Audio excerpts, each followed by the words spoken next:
hum of the washing machine, a mundane soundtrack to another uneventful Tuesday evening, filled our quiet suburban home, a comforting rhythm that usually signaled the orderly progression of chores and the imminent arrival of bedtime. But on this particular night, that familiar drone was subtly, unnervingly, eclipsed by the muffled thud of a suspiciously heavy laundry basket being dragged across the linoleum of the downstairs hall. A sound far too deliberate, far too cumbersome, to be merely a pile of dirty clothes, immediately piquing my curiosity and sending a prickle of mild amusement down my spine. My brother, Leo, a notoriously untidy creature whose personal laundry habits usually consisted of leaving clothes in a perpetually growing heap on his bedroom floor, was, to my profound bewilderment, actually doing laundry, or at least moving it, a sight so utterly out of character it was almost comical, prompting me to abandon my book and peer around the living room doorframe with a playful, teasing smirk already forming on my lips, ready to launch into a barrage of mock congratulations for his sudden, inexplicable domesticity. He was, to my further astonishment, hunched over the oversized wicker basket, which seemed to be trembling slightly, its contents bulging unnaturally beneath a haphazard pile of towels. As he strained to nudge it towards the back door, his face flushed not just with effort, but with a sheepish, almost guilty grimace that did little to hide his awkward furtiveness. A sight that instantly shifted my amusement to an intrigued curiosity, because clearly, this was no ordinary load of laundry. Caught in the act, Leo, I called out, my voice light, teasing, fully expecting him to drop the charade and admit to some harmless adolescent mischief, perhaps attempting to sneak in a late-night snack or a contraband video game, anything that would explain the absurd, almost cartoonish scene unfolding before me. He jumped, startled, his shoulders tensing, before slowly turning to face me, his eyes wide with a mixture of surprise and utter mortification. His usual swagger completely evaporated, replaced by the panicked expression of a child caught with his hand in the cookie jar, and when he finally spoke, his voice was a thin, strangled whisper, laced with a desperation that was both comical and endearing. Hey Sarah, just ... doing some extra laundry, you know? Big load tonight. His attempt at casualness was so painfully transparent,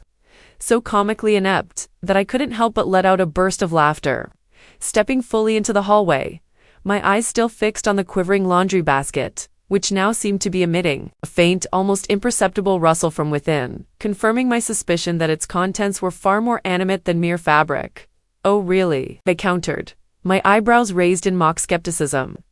a playful smile still tugging at the corners of my lips, because that basket looks awfully lumpy for just clothes, wouldn't you say?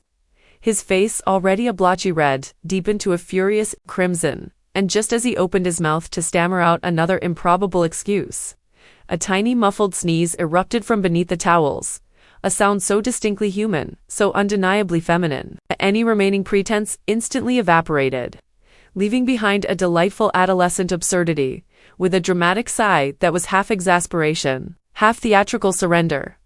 Leo finally, sheepishly, peeled back the top layers of towels, revealing not the expected pile of dirty socks, but the startled, somewhat disheveled face of his girlfriend, Chloe,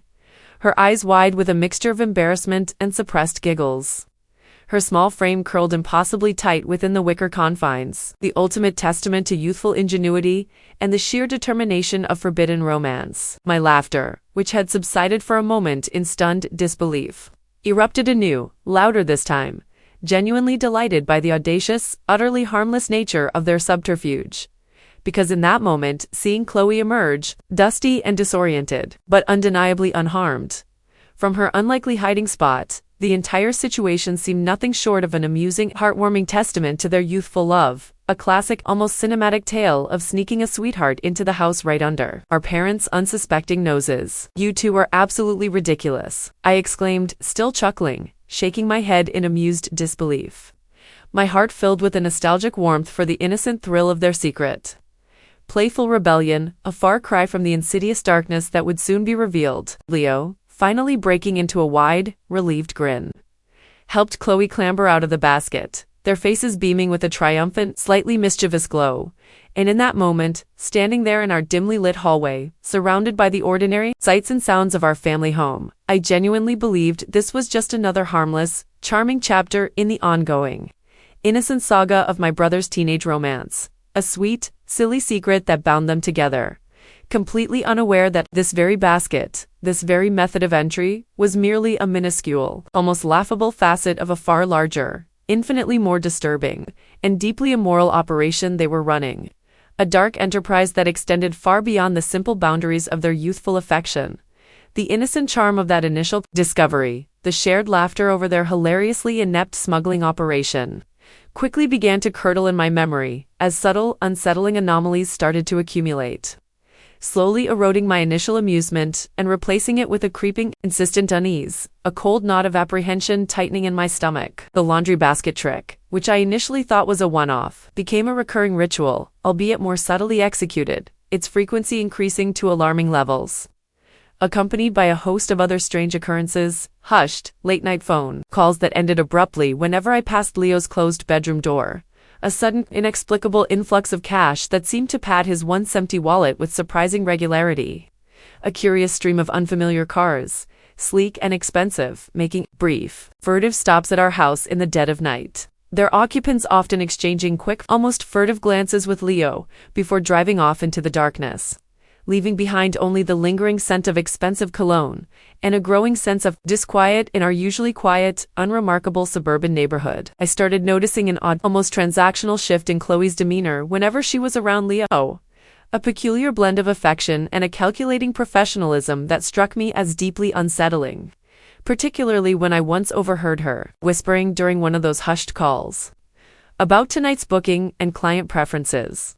Phrases that immediately sent a jolt of ice through my veins, sparking a new, terrifying line of inquiry in my increasingly paranoid mind. The laundry basket, once a symbol of their innocent, playful rebellion, now seemed to transform into something far more sinister, a vessel of illicit secrets. Its innocent wicker weave now feeling like a cage for unspoken truths, its mundane presence mocking my persistent, blissful ignorance, leading me to slowly, painfully, realize that the initial amusement had been a cruel deception, masking a far darker, more disturbing reality lurking just beneath the surface of our family life. The undeniable shift from harmless prank to unsettling suspicion finally tipped over into outright horror on a seemingly innocuous Friday afternoon, a day that would forever be seared into my memory as the moment my world shattered into 1,000 irreparable pieces. When the first, in a desperate, almost subconscious attempt to quell the churning anxiety that had become my constant companion, decided to tidy up Leo's notoriously messy bedroom. A selfless act of sisterly kindness that unexpectedly became the unwitting catalyst for my grim discovery, as I picked up a stack of discarded magazines from his bedside table. A small leather-bound notebook, meticulously tucked beneath them, slipped out and clattered to the floor, its unexpected weight and the distinct click of its tiny clasp immediately signaling that this was no ordinary journal, but something far more personal, far more secret, and its very existence contradicted Leo's habitual disorganization. My heart pounded against my ribs like a frantic drum, a terrifying premonition of ruin filling me as I hesitated, my fingers hovering above the forbidden cover,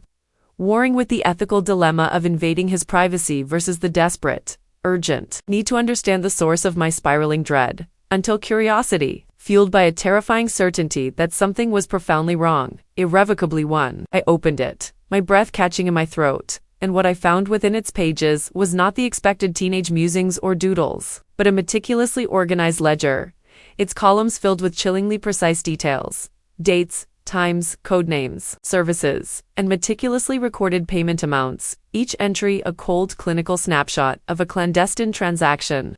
This wasn't just a ledger, it was a horrifying manifest of an underground affair ring, a professional, highly organized service, orchestrating illicit rendezvous right under our parents' unsuspecting roof,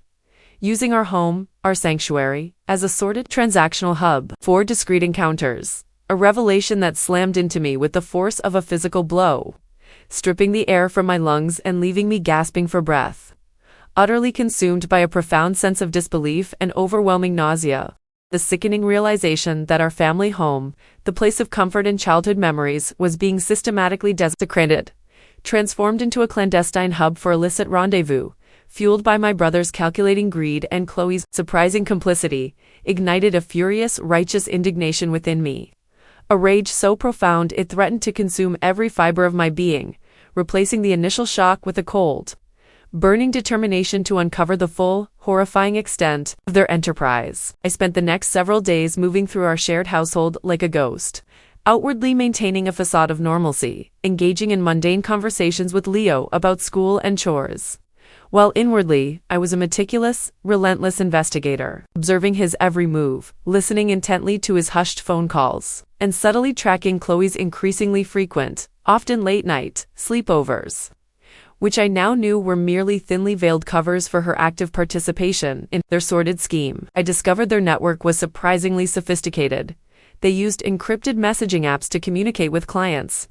a series of cleverly disguised social media accounts to solicit new business, and even a complex system of coded phrases and pre-arranged signals to ensure discreet entry and exit for their patrons, often utilizing the very same back entrance and laundry basket that had initially struck me as so innocently amusing.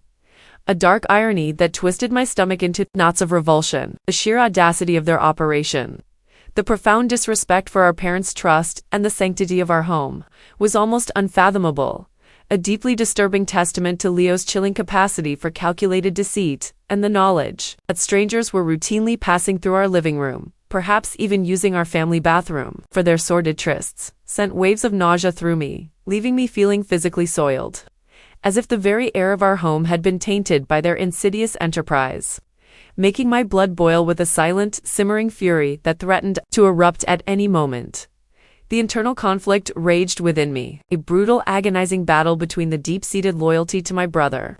a bond forged in countless childhood memories and shared secrets, and the overwhelming, undeniable moral obligation to protect my innocent parents from the insidious corruption festering beneath their very roof. A devastating dilemma that left me emotionally shredded and utterly exhausted. The thought of exposing Leo, of shattering our parents' carefully constructed perception of their beloved son, of unleashing a wave of unimaginable pain and disillusionment upon them, felt like an act of profound betrayal in itself, a monstrous burden that weighed heavily on my soul. Yet the alternative, allowing this sordid, clandestine operation to continue, to fester and defile our home,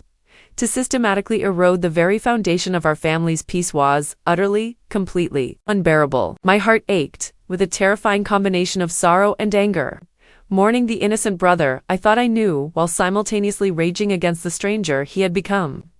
A calculating individual capable of such profound deception and moral depravity, and I knew, with a chilling certainty, that this agonizing choice, this terrible confrontation, had to happen, not just for my parents' sake, but for the very soul of our family, and for my own sanity, to reclaim the sanctity of our home from the pervasive stench of their illicit dealings. A courage to act, to shatter the carefully constructed illusion of normalcy, slowly solidified within me, hardening my resolve like cold steel, because living with this monstrous secret, this sickening truth, had become an unbearable torment. A silent scream trapped within my own chest, making every shared meal, every family movie night, every casual conversation, a grotesque mockery of what our family was supposed to be. The moment of confrontation arrived, not with a sudden, explosive outburst, but with a deliberate, agonizing precision, chosen for a quiet Tuesday evening when our parents were out at their weekly bridge game. Leaving the house to Leo, Chloe, who I had confirmed through the ledger, was scheduled for a client meeting that night, and me, a carefully orchestrated scene for the inevitable reckoning. I waited until I heard the familiar, faint creak of the back door opening, signaling Chloe's clandestine entry, disguised, as always, within the oversized laundry basket. And then, armed with the cold, irrefutable evidence I had meticulously collected, my heart hammering against my ribs, a frenzied drumbeat of impending doom, I walked calmly, purposefully, into the living room, where Leo, oblivious to my knowledge, was attempting to casually usher Chloe out of her wicker hiding spot, his face a mixture of triumph and nervous anticipation. "What's going on here, Leo?" I asked, my voice unnervingly steady, devoid of the emotion that raged within me, each word hanging in the air like a heavy stone, immediately freezing them both in their tracks, their furtive movements abruptly halted by the unexpected sound of my voice. Leo's face, initially contorted in a surprised grimace, slowly drained of color, his eyes widening in stunned disbelief as he slowly turned to face me. The laundry basket with Chloe still half emerged, acting as a grotesque, silent witness to his exposed deceit, and Chloe, trapped and vulnerable, merely whimpered, her face contorted in a mixture of fear and profound embarrassment. "Don't even try to lie, Leo," I continued, my voice gaining strength, each syllable infused with a chilling certainty that left no room for doubt. "I know all about your little laundry service, your client meetings, and your meticulously kept ledger of all the cash flowing through this house, right under Mom and Dad's noses." I watched, with a grim, almost detached satisfaction, as Leo's face completely crumbled, his initial shock giving way to a desperate, almost pathetic plea for understanding, then a flash of raw, terrifying anger, before finally settling into profound, defeated terror. His carefully constructed world of lies violently imploding around him, leaving him utterly exposed, utterly alone, utterly stripped bare. Chloe, sensing the irrevocable end, merely pulled herself back into the basket, curling into a fetal position, attempting to make herself disappear.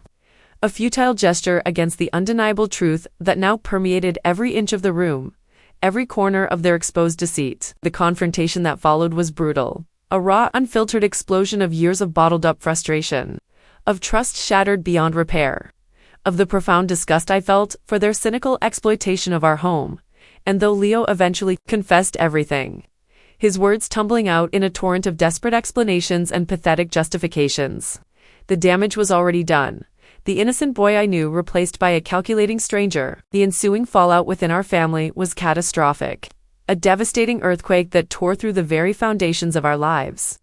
As my parents, upon learning the horrifying truth, were shattered beyond words, their faces etched with a profound grief and a crushing disillusionment that was almost unbearable to witness, a pain that pierced my heart far deeper than any of my own. The immediate aftermath was a blur of police investigations, of whispered accusations, of agonizing family meetings, and the eventual bitter decision to press charges, not just for the sake of justice, but for the desperate need to cleanse our home, our family, of the pervasive stench of their sordid enterprise. The house, once a sanctuary, felt contaminated. Every surface, every shadow, imbued with the sickening memory of their secret dealings. And in the agonizing months that followed, we worked tirelessly to scrub away the metaphorical grime, to cleanse the very air of their deception, painting walls, replacing furniture, metaphorically burning away every reminder of their insidious betrayal. Slowly, painstakingly, rebuilding our lives, but the innocent laughter, the carefree spirit that once filled our home, was forever diminished, replaced by a quiet, pervasive melancholy, a permanent scar left by the betrayal of a son and brother who had, for a handful of dirty money, defiled the very essence of our family under the unsuspecting roof of our parents' love.